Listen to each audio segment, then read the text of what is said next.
iRacing's Bristol Motor Speedway, the site of race 12 in the TNT season, about to go green, and we are racing at the half mile. Rick James in the booth with Ryan Pennell by my side. Jacob Bradley, Matt Vorndren off to a quick start at Bristol. Ryan 199 laps under what I hope will be some lights. I hope we don't get a repeat of Darlington earlier this season where the lights just shut off on the racetrack, but we're clean and green through a few circuits at Bristol.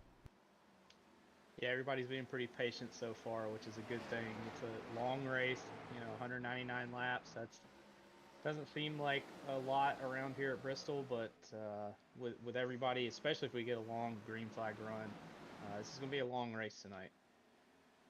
Your home track as well. You grew up in Knoxville for a number of years before moving around a bit. You call this racetrack home. You and I have been here a time to see the dirt race, and it looks way different from the stands than it does this much closer to the racetrack. And the conveyor belt thing that we always talk about, so true once the cars spread out. Let's say we get some green flag pit stops going, like it really is a never-ending line of race cars. How do you pass around here? It's really tough. I mean, you kind of just have to wait for the car in front of you to use up tires. I think on a longer run, you may see some people go, to the middle line. Probably not the high line, but yeah, you're going to see a lot of cars just running that bottom line all the way around this track. Overcast day at Bristol, not the sunshine and happiness that you'd expect on the racetrack, and it's not going to be sunshine and happiness for a few guys tonight. Taking a look at Jacob Bradley in that number 50. He sits just ahead of rookie Matt Vorndren. That double-8 DeWalt machine, sitting in that what you'd call just that second place, just you're in the pocket, Ryan. If you're the 88, is it time for you to just wait, rest, bide your time, and hope something happens up front, or do you play this aggressively? Yeah, 100%. I mean, he's just trying to be there at the end. I mean, and we all know that Jacob Bradley is just in a different zip code as far as it comes to speed with any track he races at. But another couple drivers that I saw, Aaron Edwards looks like he may have had some connection issues. And then, of course, Matthew Seeger, we kind of jinxed him from the start, or you did. So both of those drivers with connection issues, and they're up there in points, I believe, too. So that's a big hit for both of those drivers. For those that don't know, when Ryan says, I cursed Matt Seeger, let me take that responsibility right now in front of all these millions of viewers. I indeed cursed Matt Seeger in practice when I was making fun of him, and I was picking on him because he's my buddy. And I said, I hope he doesn't win this race. And next thing you know, 15 minutes later, he's got internet issues, and now he might not even participate in this race at all. So let me take full responsibility for ruining Matt Seeger's evening. And I publicly apologize to him in that Discord chat as well. So it's not the first time, and it won't be the last time I ruin somebody's night, Ryan. Yeah, that's okay. It happens. I mean, sometimes the connection issues just happen at the absolute worst times, and that's the case for Matthew Seeger tonight. Hopefully he can get back out there, and I mean, you still got almost 200 laps, so you never know what might happen. He might could gain a couple spots, so maybe we'll see him later tonight. Just got a text from the man, the myth, the legend, Dustin Painter. He sends me a text message and he goes, your lighting is dark on stream. So let's try and mess with this a bit. Now, fans at home, if you're watching this, you can tell me. Yeah, that does not help. Painter, maybe you're watching and you can tell me in the chat as well if that makes any sort of difference here. Trying to make this less dark, and Ryan, maybe I'm just this bad at lighting, but I didn't think that. Is it just me, or is iRacing just particularly dark when it comes to Bristol? Yeah, I don't know. I don't know if maybe the lights haven't really come on yet, but I mean, even on my screen, I'm watching kind of from up above, so I have a little bit more light coming in, but it's even dark on my end as well. So I don't know if it's just the new lighting template or new lighting update that iRacing had, it just seems like the lights don't work as well. I don't know. It's hard to explain. No, I think I understand what you're saying here. I'm seeing if I could mess with these settings at all, trying to affect any sort of change. Fans at home, do be patient with us. Oh, goodness. I've literally turned all the lights off now. All right, we'll see if that fixes anything here for what it's worth. I appreciate y'all sticking with me. Yeah, Repeat 1975 says it looks like dusk out here. And it is dusk, technically. Maybe it's just the racetrack casting a giant shadow, and it doesn't help that it's overcast as well. But again, hopefully we don't have what happened at Darlington earlier this season, where we had no light. It's not that we didn't have any light. We didn't have the floodlights from the top. Was that it, Ryan? We didn't have the floodlights from the top. We had the lights on the inside of the racetrack.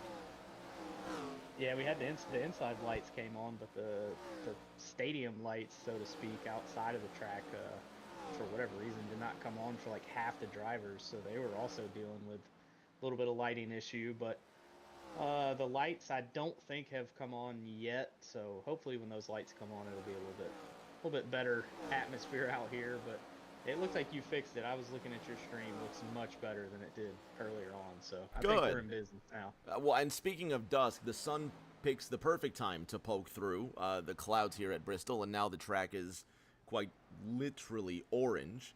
Let me see if I can maybe just dial this back a bit, because I really don't know what I've done. Anyway, I can keep screwing around with settings for the rest of this race. We got plenty of laps to go. We're only 27 laps into this 199-lap event. If you just tuned in, Briley Wright on the outside of Chuck Sweeting. These two are battling for the 8th position. Chuck Sweeting stays ahead of Briley Wright. Toby Estes working around Seth Wansing and Ryan. Toby was working on Matt Vondren earlier for the 2nd position, and now it looks like the 8 car has fallen off. Yeah, he used, I think he used his tires up. He was just pushing really hard. Oh, Connor Knowlton into the inside wall. The 07 Jack Daniels machine hard into the left-hand side, and that he's going to have to come into the pits, no question about it. He's going to avoid coming into the pits. Maybe he's going to try and wrestle the race car back around. And let's see if we can find out what happened to Connor Knowlton. 1-car incident. We stay green. He's struggling to bring it back up to speed. Ryan, tell me what happened.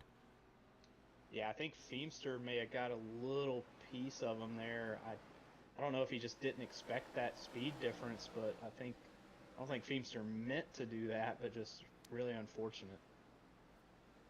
Looking from the top down, Connor Knowlton in the 07, Kevin Feemster in the 17 R&L Carriers machine.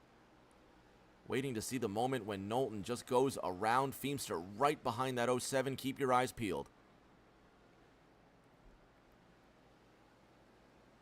Oh, yep, just Ryan, you called it. The 17 with great closing speed on the 07. And you see a lot of these, a lot of these drivers are moving up to that high side now after these tires wore out a little bit, and Feemster just got such a good run off the corner exit running that high side, and unfortunately those 7s kind of just in his way. So the race continues. We stay green.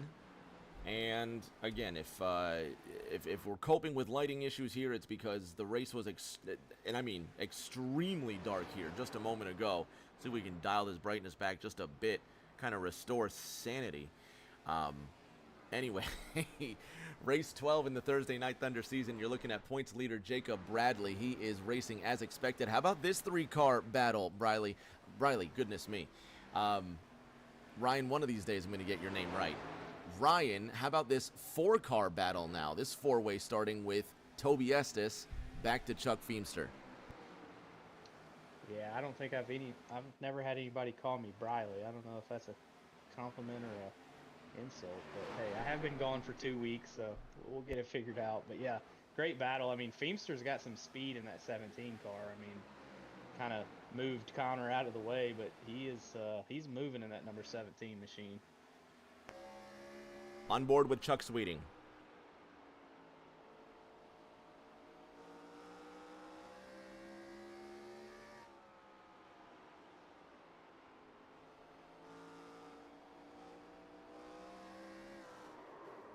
Contact, there goes Sweeting, he's in the wall, Oh, the no. 8, the 17, the 5-7, all involved. Caution number 1 flies on lap 40 in this 12th round of competition. Charles Sweeting will get it moving. Toby Estes also moving. And let's go back and see what happened. Lap 40. We were on board with the 57 when he crashed, Ryan. Tell me what happened. Yeah, it almost looks like Hohenbrink may have kind of gotten in the way a little bit. I don't. Yeah. Oh no, Feimster just made some contact. Have a closer look at Toby Estes here. Looks like Estes just gets loose out of that 4th corner. Kevin Feimster gets right up underneath him. Nowhere for Chuck Sweeting to go. Have a look at Kevin Feimster again.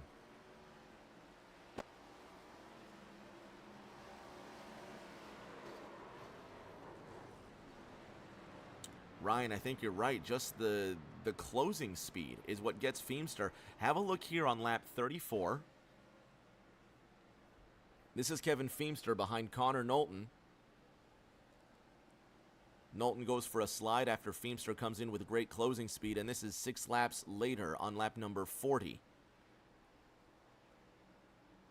Feimster comes in with great closing speed on the 8, and they pile up into the first corner. So the first caution flies at the Bristol Motor Speedway, and Dustin Painter in the chat says, calling Ryan Briley is like calling a Georgia fan a Georgia Tech fan.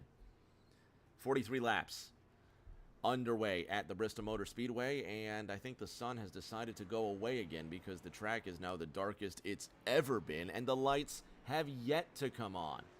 We're going to take a short 30-second break. We're going to try to get this figured out. We'll be back in 30 seconds with more racing.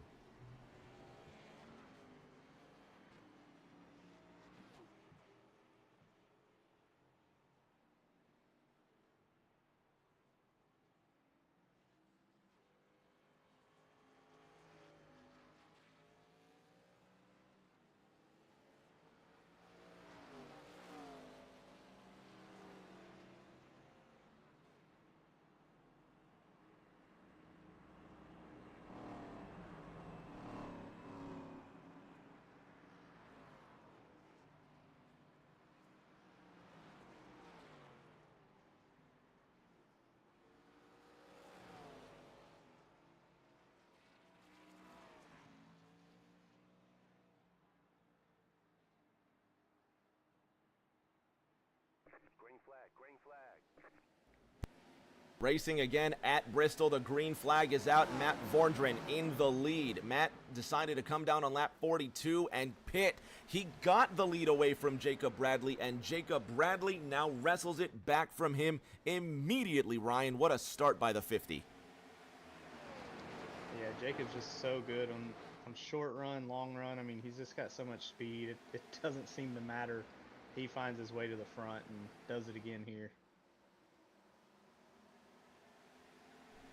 5-0 leads the 8-8. They run 1-2-47 laps into this race. Ethan Winters in the Gatorade machine sits ahead of Briley Wright in the Goodwrench Chevrolet, and Seth Wansing in the Drip Diecast number 9 sits ahead of Bren Roberts, who's trying to crack his way into the top 5. Ryan, it's single file almost through the entire field. You have to go back to Chuck Sweeting, who's trying to work the outside of Toby Estes. Yeah, this track's almost opposite of what you normally see on iRacing. Normally, fresh tires, you see a lot of racing. Kind of opposite with Bristol. Everybody has pretty much a similar speed. They're all going to be on the bottom. Once those tires start going, that's when you see the speed difference. That's where you saw Feimster make contact with Connor, and the last caution where he ran into Toby a little bit. So it's going to be single file for a little bit until these tires start to wear out, and then you'll start seeing people, go to the top to try and find some speed. Matt Vorndren was saying earlier today that he's expecting the cars probably to go 50 laps before the tires wear out, and we're predicting about 90 laps before the fuel wears. The fuel wears before the fuel's gone. Are you taking the car all the way to the end of the fuel run, or are you getting tires first? It just kind of depends. I mean, obviously we had that first caution at lap 40. So you do the math. You know, if you stretch it to 100, you are going to be very, very close on. I mean, fuel wise, I don't think it's really a big deal. So, but when you pit here, you're going to lose a lap and a half, 2 laps, no matter what. So, I don't know. We'll have to see what these drivers decide to do if they can keep it green for the rest of the race. Dylan Brewer's in the house. Closing now, TTV asking, where are the lights? And we're asking the exact same thing. Where in the world are the lights? Elridge George now goes down to the apron in turn number 1. Is he coming down into the pits? And no, he's just slow on the racetrack. It looks like he's got damage on that right front, Ryan. He might have made some contact earlier. And the Bahamian keeps it moving. Jake Bradley out front in the 5-0 by 1 second, and then Ethan Winters in that third position. Briley Wright riding behind the 10. Let's go on board with Briley for a bit, Ryan. And Bristol, very much a rhythm track, but when you're behind another driver, are you forced to drive at their rhythm as well? Yeah, for sure. I mean, you kind of have to follow them, and because you really can't go anywhere unless they get out of shape or get loose. But yeah, like I said, right now everybody's still on pretty fresh tires. You're going to want to hug the bottom, you know, keep that thing pointed straight, and just hope that the car in front of you is pushing a little bit harder than you are. And then once their tires start wearing, that's when you can start making some moves. Ryan, we have lights. Hallelujah. Praise be, man. The lights are on at Bristol. We don't have to worry about another Darlington situation. Tanner Lockhart asking, what happened to Matt Seeger? In short, I cursed him. I put the curse of the commentator on Matt Seeger before the race even started, and he is not in this race. So I've ruined his season, so to speak. I very well may have just ruined his season with the curse of the commentator. He comes into this race second in points, 5 markers ahead of Aaron Edwards, who is running in the 16th position, actually. So no matter where Edwards is running, it would be in his best interest to keep racing to try and get second place away. And then Seth Wansing is only 21 points behind Aaron Edwards, if my math is right, which it's probably not. So with what, 4 rounds, well, 3.5 almost, with 3.5-ish rounds remaining in this championship, second, third, fourth could all change drastically just because I put the curse of the commentator on Matt Seeger. Yeah, 100%. I mean, I saw Aaron early on. It looked like he had some connection issues of his own. That's why he's now 15, 16 laps down. He did get around the 20 of Jonathan Homebrink, so that is a point. So every point matters. That's why Aaron's still out there. You know, never give up. Could have a couple other people, you know, crash out as well. So just got to keep after it. On board with Matt Vorndren, this is the battle for third.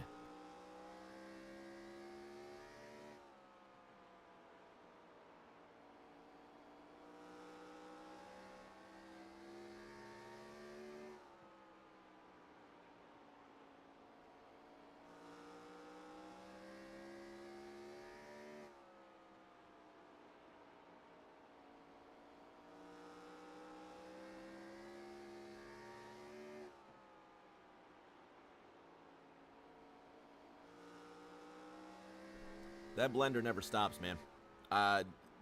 Do you ever make yourself dizzy when you sit there in the sim and you continue to spin around for 200 laps?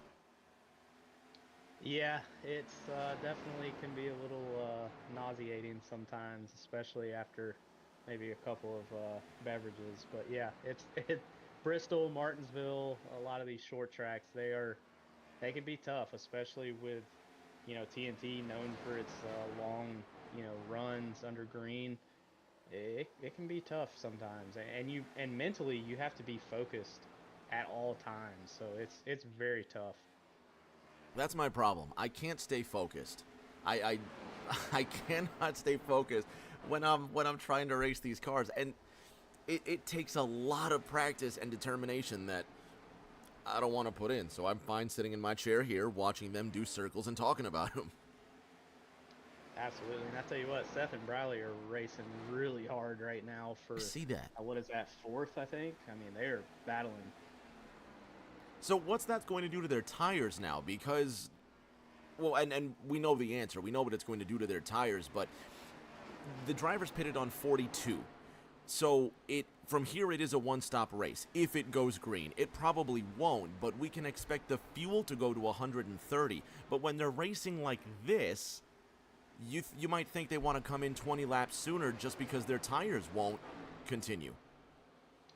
Yeah, I think once they hit that fuel window that they know they can make it to the end, I think you'll see some people come in and get tires because you're absolutely right. I mean, especially running side by side because you can't let the car wash up to the wall when you're under another car. So you're putting more heat in the tires as Seth finally makes that pass on Briley. But yeah, they're using up tires when they're side by side like that. The 9 car gets around the 29. That's the Drip Diecasts and Collectibles Chevrolet.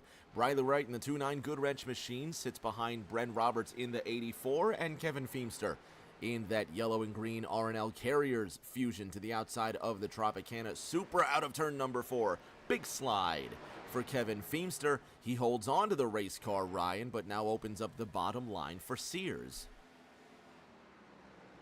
Yeah, I've been watching Feemster all night. He's been really good on that high side. It seems like he doesn't have much grip corner exit, so he's kind of sideways half the time, but he's trying his best to stay in front of Tom Sears. But I think that 14 machine might have a little bit more speed than that 17 right now. Out of that fourth corner, the 14, he just can't make it stick on the low side, Ryan. Feemster carries so much exit speed out of turn number 4. Watch the next time. They're going into 3, and keep your eyes on that 17. He's going to launch out of the corner. Yeah, it's just the pluses of running that high side and knowing what you're doing up there. I mean, you just get such a good run. And even if you are a little slower going into the corner, they can't really make the pass on you because they can't wash up to the wall like they normally do on the bottom. So Feemster's got a good line there that he's running. You just got to stick with it. Well, there goes that good line. He tags the wall, but just look, he's still fast after tagging the wall. And that's surprising because the car kind of gets glued to the wall when you make contact like that. But man, he is flying out of these corners. Look at him just fly around Briley Wright.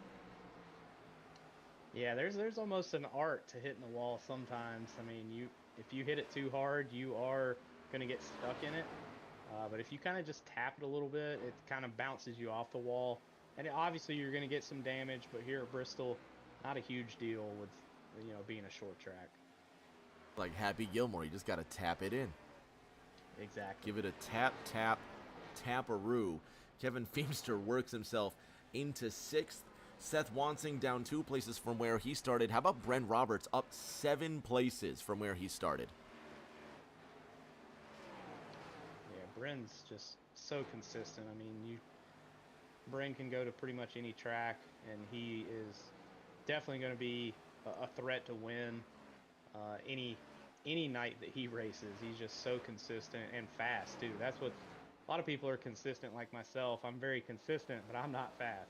Bren Roberts is both, and that is scary when you find both those qualities in a race car driver. This is our longest green flag run of the night. Just one caution coming through on lap number 40. We've gone green for the last 45 laps. Ethan Winters, 0.8 of a second ahead of Matt Vorndren, and over the last 5 laps, he's been quicker than Jacob Bradley. Not quick enough to make a huge dent, but when I say he's not making a huge dent, he is chipping away at Jacob Bradley at, on average, probably about 0.5 a lap if I'm looking at it. Well, and this last time through, Jacob Bradley, 1/10 and 1/3 quicker. So it ebbs and flows, but he does have speed, this 10 car. And on the next restart, guys need to watch out. Yeah, he's one of those that he's been kind of underrated the whole year, I feel like. I mean, he just seems to always be there, whether it be top 5, top 3, running second now. he's just always seems to be there. And I know he got kind of a late start to the season, so points wise, he's, not, I think he's what, 12th or 13th, but man, just imagine what could have been if he started the season out with all these other drivers. I think he'd be up there in the top 5 as well. He runs outside of the top 10 in points. Tom Sears runs in 8th, and he's right now 7th in the race. He's up 3. Briley right behind him is up 4. We haven't talked a lot about Colin McDonough, who's also up 4 places from where he started. He sits in 10th.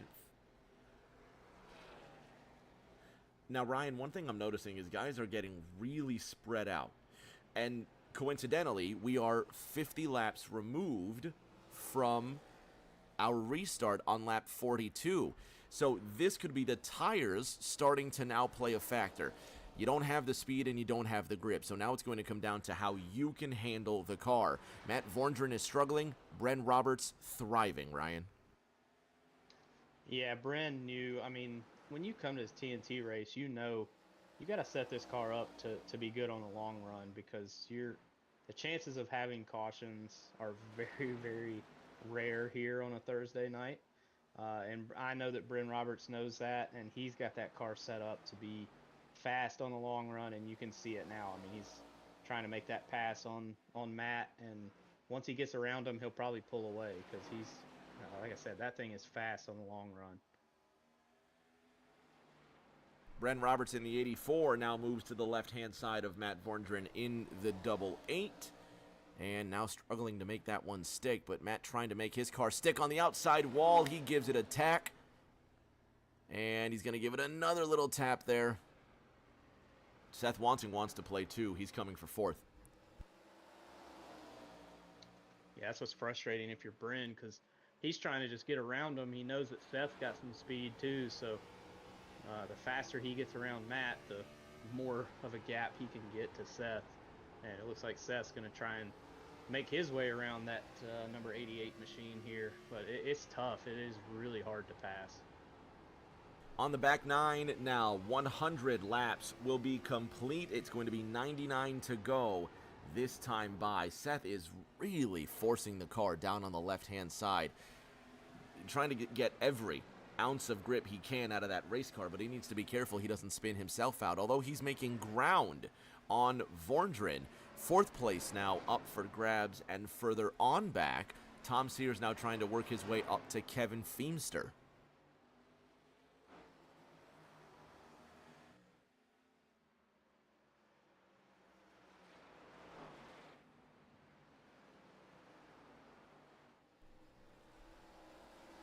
If you just tuned in, you have not missed a thing. 103 of the scheduled 199 laps underway at iRacing's Bristol. Seth Wansing trying to follow Matt Vorndren for that 4th position.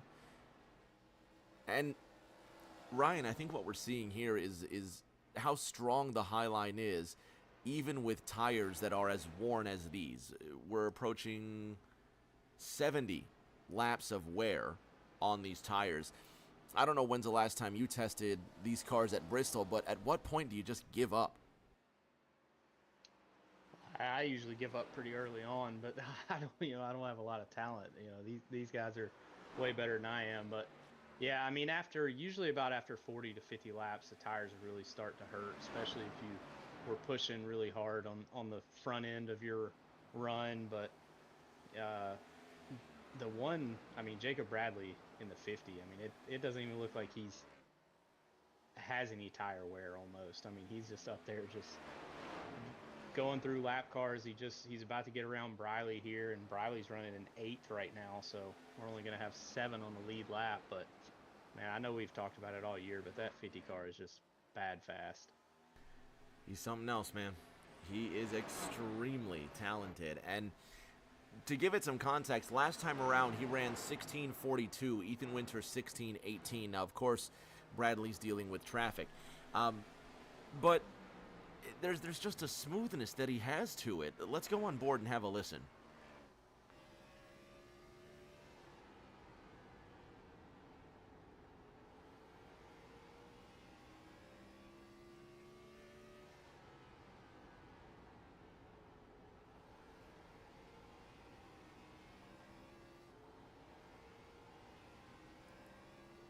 And you know, it's almost hard to compare here, seeing Ethan Winters and Jacob Bradley's different driving styles, Ryan, but there's almost an X factor, something you just can't put your finger on, where you have the guys that are really, really good, and then you have the guys that can go that cut above, and Jacob Bradley does go that cut above.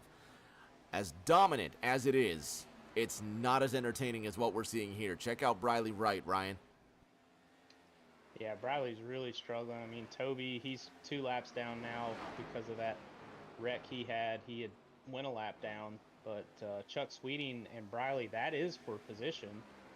That's for the 8th place, and they are battling really hard. I think Briley just used his stuff up. He's been falling pretty fast since that restart on lap 40.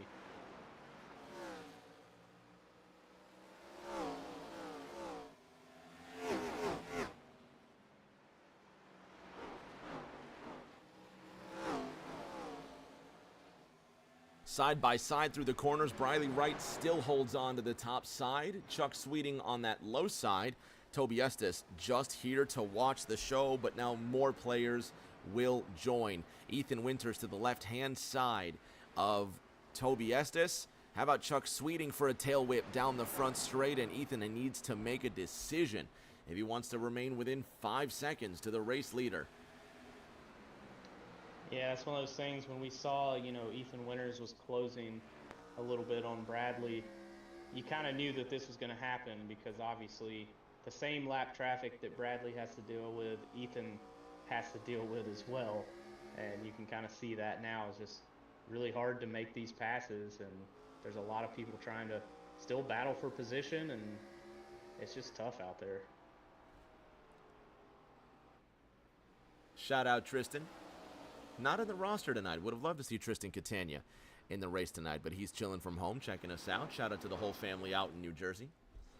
Jake Bradley leads this race by 5 seconds over Ethan Winters. Ethan Winters has a half-second gap down to Bren Roberts, 2 by 2, 3 rows deep out of the second corner, Ryan, and this is starting to get hairy. Yeah, everybody they always find each other after a long run, and this big group right here, it is a little scary. I mean, Bryn Roberts is obviously catching Ethan Winters. I mean, Bryn Roberts might have the best long-run car on the track right now. I mean, I don't know what he's running compared to Jacob Bradley, but he's definitely second fastest, if not the fastest on track right now. Last time around, 16:36. He's only 1/10 of a second off of the race leader, Jake Bradley. Roberts to the inside of Ethan Winters. Second place up for grabs. Down into turn number 1. Who's going to have the grip out of the corner? Car 84 to the left-hand side of the Gatorade machine, and the BB&T Chevrolet of Bren Roberts will walk away with second place. Ryan, his car has come alive. Yeah, it's crazy, and I just heard Briley's going to pit this time, so this might open up Jacob Bradley actually on pit road. So, yeah, green flag pit stop starting up here. This is where it gets dangerous. And not going to say the C word that's going to scare everybody, but if it comes out, it could get really, really dangerous. I did not expect green flag pit stops, but from here on out, if you pit, you can absolutely make it on fuel, but then you have the danger of a late race caution. It won't be the fuel, but it could be the tires that make the difference if there's enough laps. New leader, Ryan, Bren Roberts. Yeah, this is where it starts to kind of get scary because you're going to have, right now it looks like only 3 cars have not pitted yet, but those 3 cars are going to be a lot slower than the new cars that have tires, and that's where you could have some issues on track. But this pit road is brutal because they have the dual pit road where you have to go down basically both pit roads to get to your pit stall, so you lose a lot of time coming down pit road. Jacob Bradley back out on the racetrack. He will put in his first fast lap on new tires. Jacob Bradley, 15 seconds flat the last time around. His best lap of 14:72.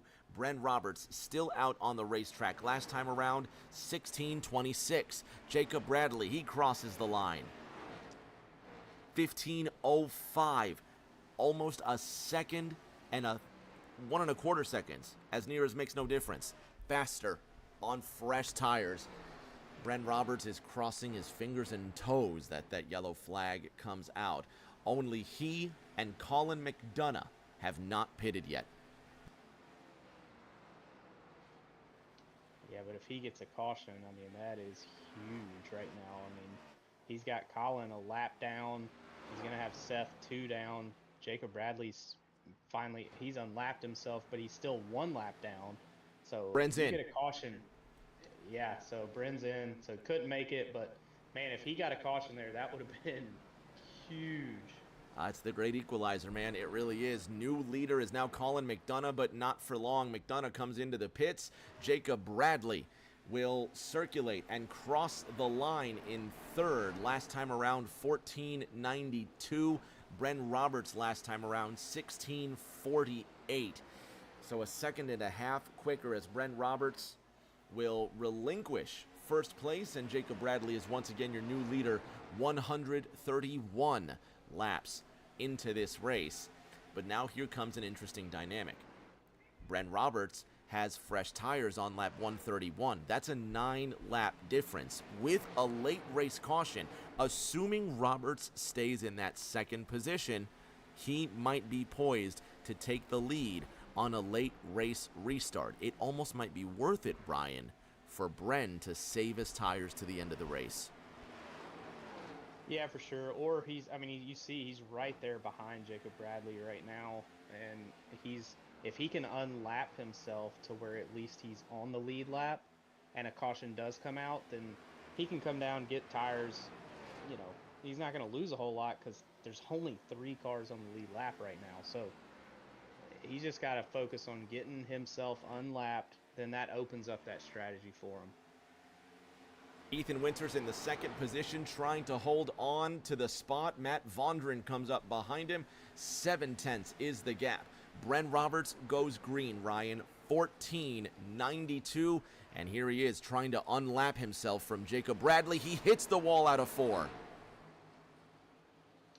Yeah, he's pushing hard. But the thing that amazes me is that Winters and Matt in the 88, they're about to go a lap down. Bren does pass Jacob, so it's probably going to be Jacob and Bren Roberts, the only 2 cars on the lead lap here after a few laps. Bren Roberts got to calm down. He was flying around Briley Wright and threw up a truckload of sparks out of the corner, but that boy's on the move, Ryan. Yeah, he's got to be. He's got to take advantage of those fresher tires. And his car just seems to be good on the long run anyway. I mean, I don't think he's going to catch Jacob. Obviously, that's a whole, pretty much has to make up a whole lap. But I do think that he can see second and third right in front of him, and he knows he can go get those 2. So that's what he's focused on right now. 60 laps to go in this 12th round of Thursday Night Thunder. Next week, the Gen 4 cars go to the Talladega Super Speedway, 8th of May, right here, 8:40 Eastern on Rick James TV. And then we take one final break, then the last 2 races of the season. Chicagoland, the semifinal on the 22nd. And then one race you're not seeing on the schedule, the season finale, May 29 at the Atlanta Motor Speedway, where we will officially crown our 10th TNT champion. Matt Vondren trying to stay ahead of Bren Roberts. Ryan, 3rd place is on the line.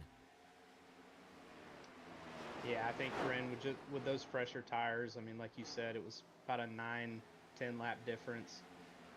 That's a pretty big difference here at Bristol. I mean, we were looking at the lap times, almost a second and a half difference. So Bren's definitely got the advantage right now. He just got to be careful. Like you said, he was pushing pretty hard there earlier, throwing up sparks, but he's just got to be patient right now.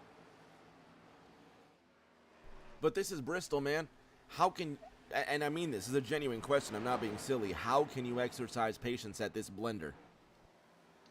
It is tough, for sure, especially when you have 2 or 3 cars in front of you, and you know you're faster, and you know you got to get around them as soon as possible, because obviously Bryn wants to stay on the lead lap, because if there is a caution in these next 50 or so laps, Bryn is sitting in the catbird seat to be able to compete with Jacob.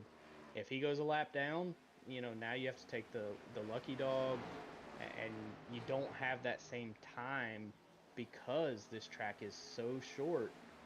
I mean, Brent has got to stay on the lead lap, so yeah, it's tough. I mean, you got to be patient, but you also have to have a little bit of urgency as well.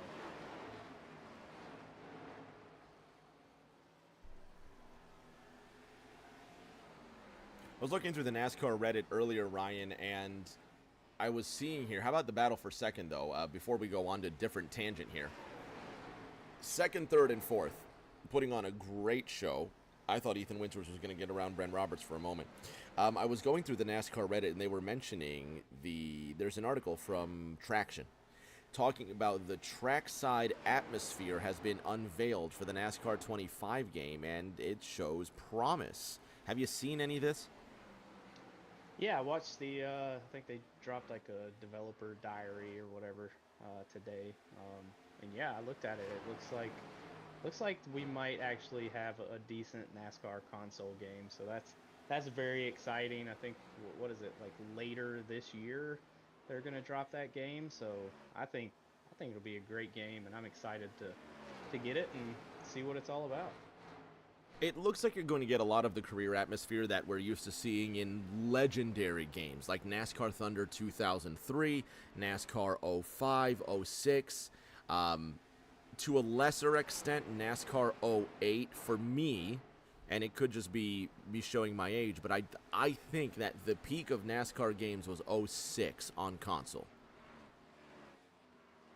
Yeah, I mean, yeah, to me, NASCAR Thunder 2003 is probably one of the best.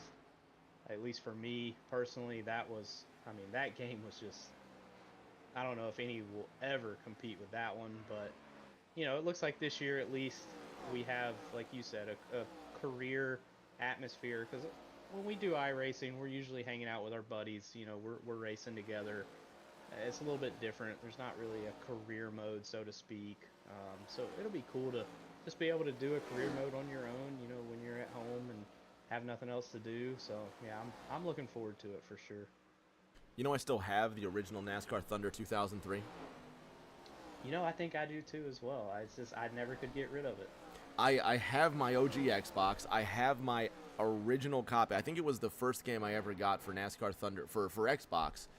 And you know what? No, that's a lie, because I got the Xbox, the original Xbox, when it came with that bundle that had Sega GT 2002 and Jet Set Radio Future. If I could find that combo, I would stream a playthrough of Jet Set Radio Future. I love that game, man. I don't think I've ever played that game. I'll have to look into it. It's kind of like a cult classic. It's youths skating through Tokyo, spraying graffiti everywhere. It's kind of I think it's actually and I saw a little mini documentary, if you will, on YouTube about this game, and I can't remember if it's a sequel or a remake. I think it's a remake of the original Jet Set Radio for the Dreamcast, if I'm not wrong. Tristan said he still has NASCAR Thunder on PS2 as well. But yeah, for me, that's probably the peak of NASCAR console gaming is 06, maybe then definitely the career mode in NASCAR Thunder 2003, because as your career progressed, drivers retired and you could then drive in their race cars with different paint schemes. That was the best part. And then the R&D in NASCAR Thunder 2003 got so advanced, you could build the engines to a point where you could be going 210 miles at Daytona by yourself. It was hilarious. Yeah, it was awesome. I mean, that is just I mean, that game is just, yeah, like you said, you could you could drivers would retire, and you'd get an offer from, DuPont in the 24, and you're like, what what am I driving this car for? Like, this is crazy. Exactly. Also tell us Jacob Bradley is leading by 12 seconds without telling us Jacob Bradley is leading by 12 seconds because we are talking about old NASCAR games. That's just what happens sometimes. Jacob Bradley is just dominating. Back to more interesting matters than a 12-second lead. Repeat says 09 was the best game ever. Now, I can't remember. Did they still have the manufacturers in 09? Because I lost interest in NASCAR console games when they got rid of the manufacturers. And I said, you know what? When you get rid of the manufacturers, it makes the game no more real than a generic racing game. Do you remember... And I don't know a name of them, but there were just these generic stock car racing games that you could tell was just trying to be some sort of racing game for the non-dedicated NASCAR fan. Do you know what I'm talking about? Yeah, absolutely. I also remember the year that you're talking about, and I don't remember if it was '09 or not, but I think it was a little bit later than that because they had like the car of tomorrow, but it wasn't, I mean, we all know the car of tomorrow.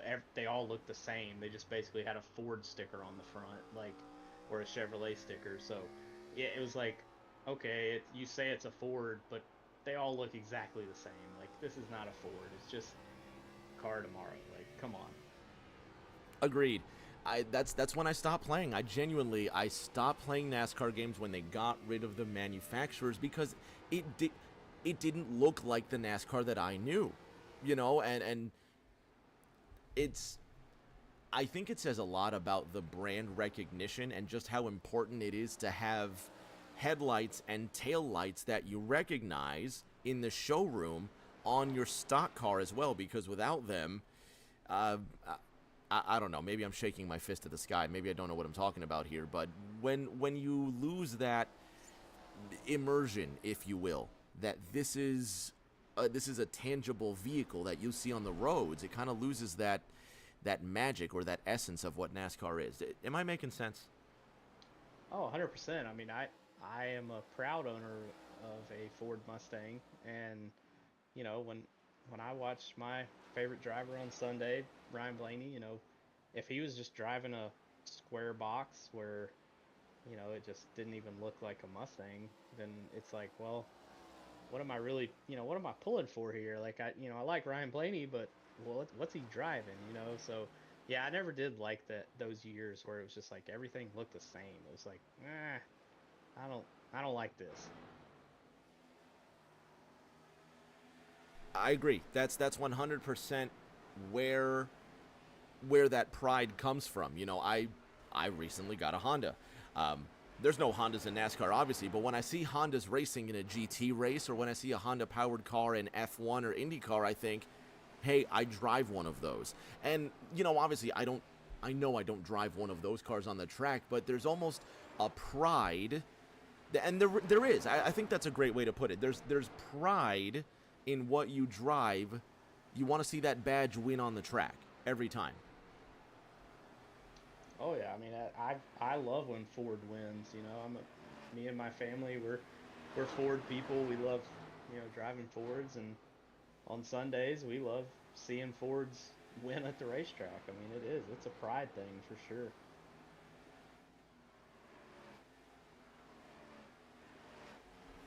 22 laps to go, and this is as good a time as ever to shout out the people that support us, Drip Diecast and Collectibles.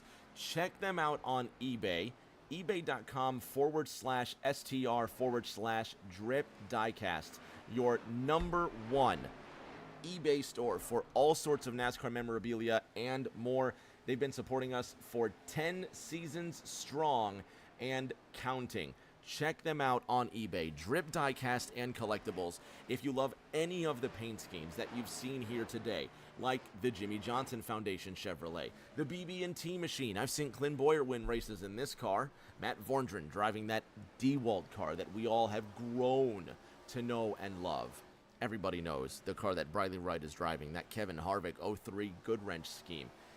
Maybe not 03, I got the year wrong, but you know the car that I'm talking about. If you love any of these paint schemes, you can find them on Drip Diecast and Collectibles. Check them out on eBay. They are your number one online store for all sorts of NASCAR memorabilia and more. 17 laps to go. Ryan and Ethan Winters trying to hold on to third. Yeah, that's honestly right now probably the best battle on track is for third place. I mean, Matt has done a pretty good job of just trying to save his stuff and be there at the end, but just doesn't look like he has quite enough speed to close on Ethan. He's right there just hoping that Ethan makes a mistake. And actually, a couple laps ago, Ethan did get the wall a little bit, but still just not enough. Matt's trying to do what he can, but it's tough to pass and it's tough to make up ground here at Bristol. And these 14 laps go by quickly. If you're not to the guy's bumper with 14 laps to go, it's going to be extremely difficult to make that move and try and get anything out of this drive. But of course, one mistake could change absolutely everything. Leader Jake Bradley looms in the distance, leaving 4 cars on the lead lap and en route to his 8th victory this season. But still, more than 6 miles remain in this race. Matt Vorndren starts to creep closer. And Ryan, as we come to 1-0 to go, who do you think has improved the most in this race? I would have to say probably Bryn. I mean, he didn't qualify great. Yeah, and just has just an amazing race. And I mean, he's actually made up a lot of time on Jacob. I mean, he was like obviously a lap down when he came out of the pits. You know, got it down to 11 seconds, which is still a huge gap, but he definitely made up a lot of time. But just a great performance by Bryn tonight. No question. Up 9 places from where he started. He sits in the 2nd position right now, and it's been a heroic performance for the 84. And a word or two for rookie Matt Vorndren, not running a full-time schedule, showing up actually, I think, at the Daytona round, but holding his own, running in 4th, challenging, defending brilliantly. And I think it's fair to say that there were question marks when Matt Vorndren came into the series, not because he's Matt Vorndren, but because he's new, because he's a rookie, and especially showing up halfway through, everyone's thinking, we don't know how he drives, we don't know if he can handle himself, we don't know if he can be a part of the fabric that has grown halfway into the season. He proved us all wrong. He grew into this fabric beautifully, and I'm very glad that he's here, because when we can get more drivers that continue to fit this vibe this culture that we have grown in TNT, the group just gets better.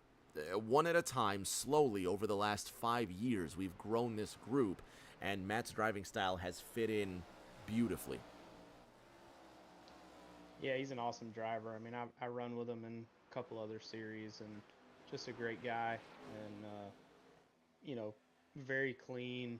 Doesn't cause any issues. That's the main thing you want in any series that you run in ARCs. So good to see him out here. I know he doesn't do it full time, but a great race. I know he loves Bristol, so I kind of figured he'd be competitive tonight. But a great run being in 4th right now, and it's crazy. We only have 3 to go. These laps are just clicking away. Flying by. One caution. And I will say this. In the last, I think, 5 or 6 TNT races, matter of fact, we have it on the track facts here. You're watching the battle for 6th, by the way. This is for position. 1 out of the last 5 Bristol races have had fewer than 4 cautions. This is going to be 2 out of the last 6 Bristol races, and this will be the fewest amount of cautions in a Bristol race in TNT history, I think. Don't quote me on that. I think. But certainly one of the fewest. White flag is out. Jacob Bradley will collect the checkered flag and win. Coming out of the final corner, it's going to be a drag race for the position, and Tom Sears just beats Chuck Sweeting to the line by 4/100ths of a second. Talk about a great finish there, Ryan. Let's have one more look at this last lap between Sears and Sweeting. Yeah, crazy that they were both 2 laps down, but that just shows there's battles always out here at Bristol. They just took the white flag there. Chuck on the low line, Tom on the top side in that Tropicana paint scheme.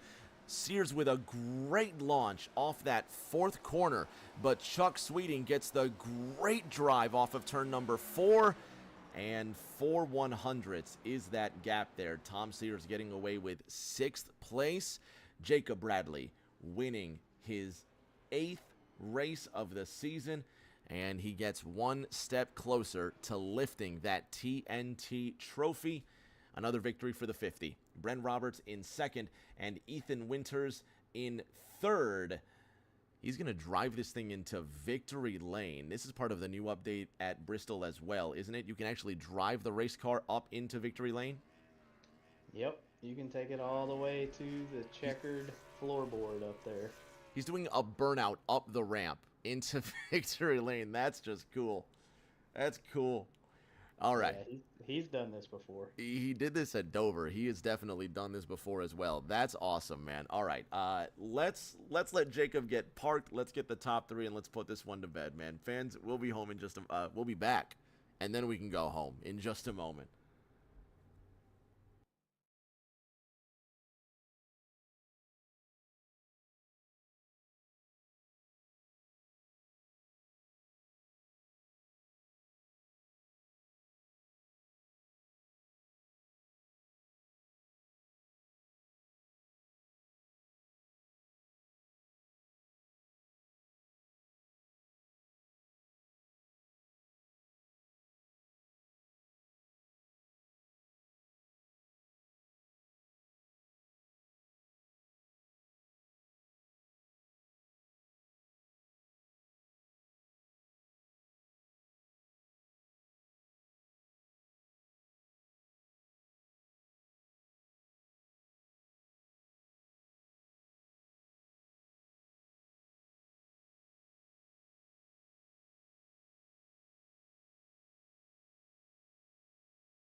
On the top 3 with our podium, starting with our 3rd place finisher tonight, one Ethan Winters in the number 10 Gatorade machine. Ethan, great drive tonight and great defense. You had to play some strong defense against Vordren, but you came home with a bronze. Good on the long run, so I knew as long as I could keep people behind me in the short run, it would come to me. The only person that I think really had a stronger long run car around me was Brennan. I mean, in the long run, he could just pull away. So I'd be interested to see what would have happened if he was up there from the start, because he was really quick.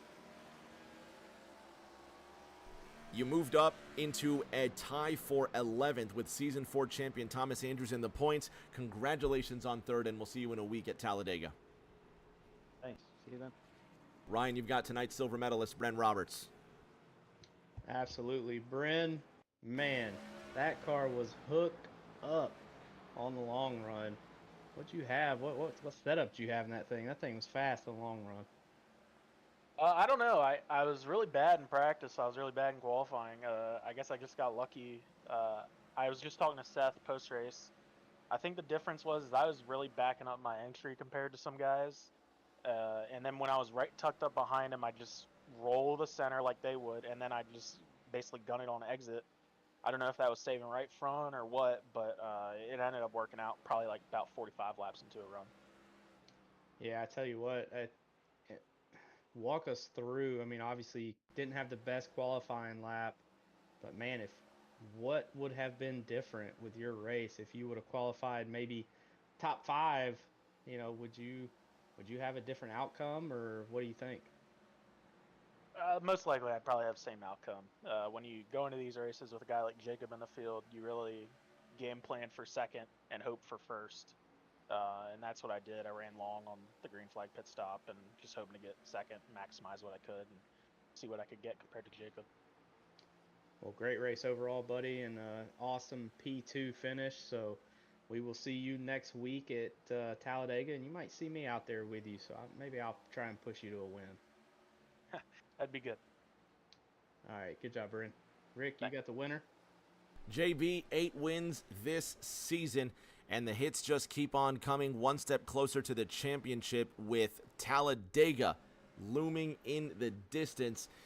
Now, obviously, it's no secret the car was hooked up all night long. It was a dominant performance. I think unofficially the gap was 6 seconds, something like that, back to Brent Roberts, something ridiculous. But in any case,